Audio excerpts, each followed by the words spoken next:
This is Kelly Rudy, and on this edition of Paranet BizCast, we'll be talking to Bill Otto, president of Marcus Hotels and Resorts.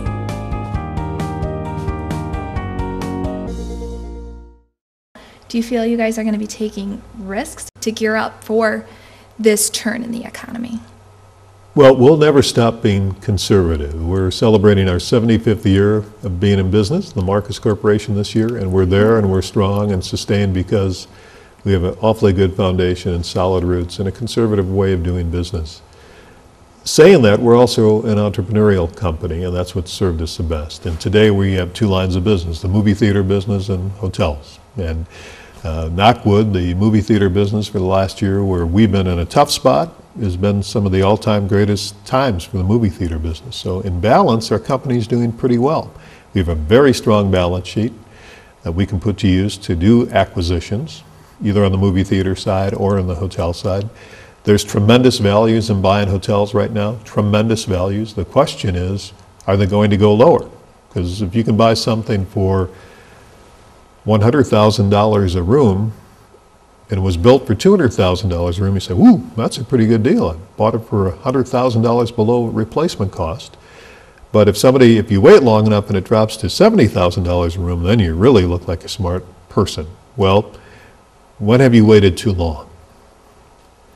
And that's, of course, all dependent upon when the market recovery is going to come and what marketplaces are going to recover more quickly, which will be driven by which industry sectors get more confidence more quickly because they're in certain markets. So you asked me earlier, the confidence of it all. I'm optimistic. I think we will do things. We've talked about it publicly in the last couple of weeks that we're looking at acquisition opportunities. Lots of them, quite honestly, and we think there will be some good chances for us to do things. Just having the confidence to pull the trigger, that's going to be the big step, and we're pretty diligent when we study things. So a year from now, you asked that earlier as well, I think we'll probably have some more hotels, would be my guess. I'd be surprised if we don't. Well, listening to you, I probably know the answer to this, but I'll flat out ask it anyways. Do you still think that hotels are a good investment? I do. I very much do. But understand that a hotel is a real estate class. And when times are really good, it's a great real estate class because you can change your prices every day. So different than when you own an apartment building, which is a real estate class, or an office building, you tend to sign a rent roll for a long period of time.